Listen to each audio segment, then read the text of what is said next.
हिसार और रांसी के बीच में है रामायण टोल, और रामायण टोल के ऊपर पहुंचे हैं अभिमन्यु कुहाड़ जी। इनसे बातचीत कर लेंगे क्योंकि कल का मामला आपने देखा हुआ, करनाल का 4 बार वहां पर लाठी चार्ज हुआ और खून ही खून हो गया। पूरी करनाल की धरती के ऊपर खून ही खून हो गया। और दूसरी तरफ हिसार की धरती के ऊपर एक महापंचायत थी, वहां पर मनोज राठी जी भी एक प्रदर्शन कर रहे थे पार्थ मामले में। इनको भी पुलिस के द्वारा गिरफ्तार किया गया, अंदर बस के अंदर बिठाकर इनको पीटा गया। ये कहां तक उचित था? अभिमन्यु कुहाड़ जी किसान नेता हिसार और हांसी के बिल्कुल बीचों बीच रामायण टोल के ऊपर मौजूद है। इनसे बातचीत कर लेंगे। भाई साहब राम राम। राम राम जी, आपने भी राम राम, आपके सभी दर्शकों ने हाथ जोड़कर राम राम जी। ये जो मुद्दा चल रहा है, कल किसानों को लगातार पीटा गया और एसडीएम साहब तक ने ऑर्डर कर दिए थे, एक भी किसान का सिर बचना नहीं चाहिए, सबके लहूलुहान होने चाहिए। किस प्रकार देखते हैं आप? देखिए, मोदी सरकार हिंदुस्तान में लोकतंत्र को खत्म करने पे तुली हुई है। जिस तरीके से एक संवैधानिक पद पे बैठे हुआ व्यक्ति एक एसडीएम इस तरीके की भाषा का इस्तेमाल कर रहा है, जो खुलेआम एक तरीके से गुंडों जैसी भाषा थी, तो इस तरीके की गुंडागर्दी वाली भाषा का इस्तेमाल यदि संवैधानिक पद पे बैठे हुए आदमी एसडीएम या अन्य प्रशासनिक अधिकारी करेंगे तो फिर देश में कानून और संविधान की रक्षा कौन करेगा, ये एक बड़ा सवाल है। उसके अलावा एक सवाल ये भी खड़ा होता है, जो उस अधिकारी ने भी कहा है, उसको तो ऊपर से आदेश मिले हुए होंगे। खट्टर ने, मुख्यमंत्री मनोहर लाल खट्टर ने खुद ही तो आदेश दे रखे होंगे कि भाई इन किसानों के साथ इस तरीके का गलत व्यवहार करना है। अधिकारी तो वही करता है जो ऊपर से उसका जो माई बाप बैठे हैं, जो राजनेता, जो मुख्यमंत्री उप मुख्यमंत्री बैठे हैं, जो उनको आदेश देंगे, जो गृह मंत्री आदेश देगा, वही उन्होंने वहां पे किया है। तो इसमें सवाल ये है कि जो अधिकारी हैं, दोषी अधिकारी हैं, उनके ऊपर तो कार्रवाई होनी चाहिए। इसके अलावा जो ये खट्टर और दुष्यंत चौटाला की सरकार है, इस सरकार को एक भी मिनट सत्ता में रहने का अधिकार नहीं है। तुरंत प्रभाव से राष्ट्रपति को संज्ञान में लेते हुए इस हरियाणा सरकार को बर्खास्त कर देना चाहिए।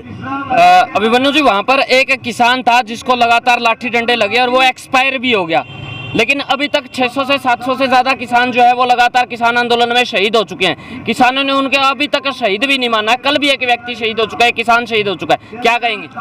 देखिए, बीजेपी आरएसएस वाले जो इनका इतिहास है, वो इतिहास ही इनका ये है कि आज़ादी के आंदोलन में ये अंग्रेजों के साथ थे, अंग्रेजों के तलवे चाट रहे थे।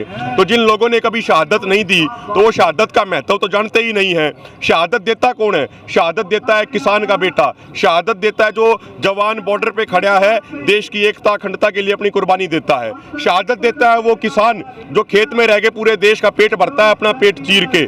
शहादत तो किसान, जवान, नौजवान, मजदूरों ने दी है। तो वही शहादत का महत्व जानेंगे। जो बीजेपी आरएसएस वाले हैं, ये तो हमेशा गुलामी करने वाली कौम रही है इनकी, तो ये शहादत का मतलब जानते ही नहीं। एक मिनट की ना वीडियो वायरल हुई थी, आपने सबने देखा होगा, 1 मिनट 28 कुछ सेकंड की। उसके अंदर एक किसान जो है वो कसी लेके पुलिस वालों को मारता हुआ नजर आया। फिर पुलिस वालों ने उसको पीटा, लगातार उसको लाठियां मारी और उसके बाद में एक पुलिस वाला ही आकर उसके सिर के ऊपर पट्टी बांध रहा था। आप इस पूरे दृश्य को किस प्रकार देखते हैं? देखिए, हम एक बात कहते हैं, हमारे सभी किसान भाइयों को धैर्य से रहना चाहिए, संयमित रहना चाहिए, किसी तरीके के उकसावे या भड़कावे में नहीं आना चाहिए। हमारे किसान वहाँ बस्तारा टोल पे पूरे तरीके से शांतिपूर्ण तरीके से बैठे थे। हमें किसी एक घटना को पूरी बड़ी घटना में से अलग से निकाल के नहीं देख सकते, हमें पूरी घटना को देखना होगा, पूरी घटना को समझना होगा। पूरी घटना ये थी कि वहाँ पे बस्तारा टोल पे किसान इकट्ठे हो रहे थे शांतिपूर्ण तरीके से विरोध करने के लिए। वहाँ पुलिस आती है और वो पुलिस जो आई वहाँ पे एक प्री प्लान तरीके से एक साजिश षड्यंत्र के तहत आई और उन्होंने आते ही किसानों पे लाठियां बांधना शुरू कर दिया। किसान तो शांतिपूर्ण तरीके से बैठे थे, अधिकारी कह रहे हैं किसानों ने पथराव किया। अरे भाई, कौन सी वीडियो है जिसमें किसान पथराव करते हुए दिख रहे हैं? ऐसी कौन सी वीडियो है जिसमें किसान हिंसा करते हुए दिख रहे हैं? जरा हमें भी दिखा दो, पूरा देश देखना चाहता है। तो ऐसा कुछ नहीं हुआ था। असल में पुलिस एक प्री प्लान तरीके से आके और सीधा किसानों के सर पे लाठियां मारी हैं, सिर्फ पैरों पे नहीं, सर फोड़ दिए। 20-20, 30-30 टाके आए हुए हैं। और इसके पीछे एक सरकार की मंशा ये भी हो सकती है कि जो 5 तारीख की मुजफ्फरनगर पंचायत को लेके जो जोश, जो जज्बा, जो उमंग हरियाणा के किसानों में, हरियाणा के कोने कोने में है, हरियाणा से 10,000 से अधिक गाड़ियां मुजफ्फरनगर पहुंचेंगी। उस माहौल को बिगाड़ने के लिए भी हरियाणा सरकार की एक साजिश हो सकती है। हरियाणा पुलिस के एक बहुत बड़े अफसर थे जिन्होंने बयान दिया है कि वहां पर लॉ एंड ऑर्डर को मेंटेन करने के लिए उनको ऐसा करना पड़ा, लेकिन वहां पर जो एसडीएम साहब के ऑर्डर हुए थे कि किसी का भी सिर नहीं बचना चाहिए, वो बयान नहीं दिया उन्होंने। ऐसा क्यों? देखिए, जो ये अधिकारी हैं तो सरकार के पिट्ठू हैं, जो सरकार इनको कहती है उसी तरीके से ये करते हैं। ये सही को भी गलत बता देते हैं, गलत को भी सही बता देते हैं। तो इनको एक बात समझनी चाहिए, ये सरकार आने जाने वाली चीज है।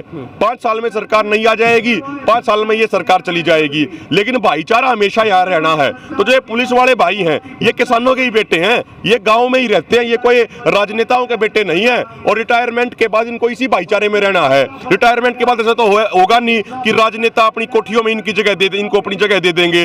तो इसलिए इनको भाईचारे को ध्यान में रखते हुए इस तरीके की क्रूर हरकतें करने से बचना चाहिए, इस तरीके की गलत हरकतें करने से बचना चाहिए। हिसार शहर के अंदर एक बड़ी मां पंचायत थी जहां पर मनोज राठी जी भी जा रहे थे। रास्ते के अंदर देखा कि एक पार्थ का मामला था, एक मात्र लापरवाही की वजह से बताया जा रहा था, एक छोटा बच्चा एक्सपायर हो गया। वहां पर एक प्रदर्शन था, राठी साहब वहां पर पहुंचे, साथ में संदीप शर्मा जी भी पहुंचे, राजीव सरदाना जी भी पहुंचे, काफी लोग उसके अंदर पहुंचे। लेकिन वहां पर जाने के बाद में पुलिस ने इनको उठा लिया, गाड़ी के अंदर बिठाया और बिठा के दे लात गुस्से, बड़ा बुरा हाल, बुरी तरह से इनको पीटा। देखिए मैं इसमें पहले एक बात कहना चाहता हूं। जो इस सरकार का जो काम करने का तरीका है, वो तरीका ये है कि कोई भी आवाज उठाता है, कोई भी अपने हक और अधिकार की बात करता है, तो ये सरकार उस आवाज को दबाने की कोशिश करती है।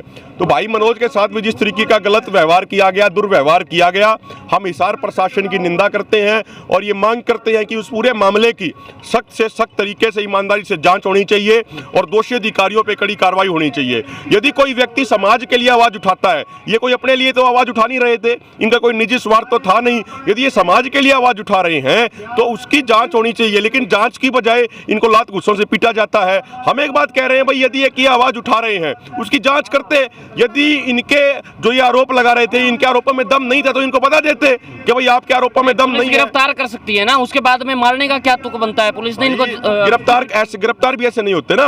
गिरफ्तार करने का भी एक तरीका होता है, वारंट होना चाहिए, कुछ नोटिस होना चाहिए, कुछ तो होना चाहिए ना। ये मतलब थोड़ी होगा ये कोई गुंडा राज थोड़ी चल रहा है कि रात को मन किया जिसको मन किया उसको उठा लेंगे, जिसको दिन में मन किया उसको दिन में उठा लेंगे। इस पूरे प्रकरणों पे मैं एक बात जरूर कहना चाहता हूं, जिस बात को लेकर मुझे विशेष चिंता है कि सभी किसान भाइयों से ये हमारी अपील है, आपको काफी दर्शक देखते हैं भाइयों, जो भी एक्शन लेना है वो संयम, शांति और सोच समझ के लेना है। जल्दबाजी में कुछ नहीं करना। शांति हमारी सबसे बड़ी ताकत है। हमें अहिंसक रहना है, हमें पूर्ण तरीके से शांतिपूर्ण रहना है, किसी भी तरह के भड़कावे या उकसावे में नहीं आना है, क्योंकि भड़कावे और उकसावे में आने के बाद इंसान की बुद्धि ठीक तरीके से काम नहीं करती है। इसलिए गुस्से में ना आके संयम और शांति के साथ हमें सारे कदम उठाने हैं। क्या लगता है मनोज राठी जी, पिछले 9 महीने से इस आंदोलन के अंदर पूर्ण रूप से अपनी भूमिका निभा रहे हैं और 9 महीने से रामायण टोल के ऊपर ही बैठे हैं, जिनकी वजह से इनका नाम बच्चे बच्चे की जुबान के ऊपर हो चुका है। हालांकि नेता कम है और किसान ज्यादा है, 21 किलो की आज भी खेती करते हैं, लेकिन उसके बावजूद भी इनको टारगेट करके उठाया जाता है। ऊपर से फोन आते हैं इनको मारने के लिए, जैसा कि इन्होंने आरोप लगाया। तो आप किस प्रकार देखिए, ये जो सच्चाई का रास्ता होता है, जो ईमानदारी का रास्ता होता है, वो इतना आसान नहीं होता।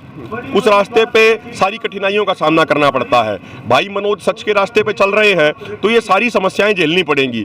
आप हजारों सालों का इतिहास उठा के देख लीजिए, जो भी इंसान न्याय के रास्ते पे चलता है, बेशक वो कम चले, उनको बड़ी समस्याएं आती हैं, लेकिन एक समय आता है जब समाज उनके महत्व को समझता है, समाज उनको वो उचित मान सम्मान भी देता है। तो पूरा ये इलाका भाई के साथ है। अगर कोई भी इनके ऊपर कोई गलत व्यवहार इनके साथ किया जाएगा तो ये पूरा एरिया, पूरे हरियाणा के नौजवान भाई इनके साथ खड़े हैं। ये सच्चाई के रास्ते पे, न्याय के रास्ते पे, सही रास्ते पे ये चलते रहे, परमात्मा इनको अपनी मंजिल तक जरूर पहुंचाएगा। बस लास्ट एंड फाइनल राठी साहब पास में है, अगर आप कोई भी मेरे माध्यम से अपील करना चाहते हैं जनता के सामने, आप कर सकते हैं। भाई साहब, हमारे प्रधान जी आ रहे हैं, बस सब कुछ हमारे, तो हमारे प्रधान जी खड़े, इनसे पूछ लो आप देखो, किसानों से पूछो। मैं कोई नहीं हूँ, मैं तो कार्यकर्ता हूँ। किसान नेता जो फैसला करेंगे वो मैंने मंजूर।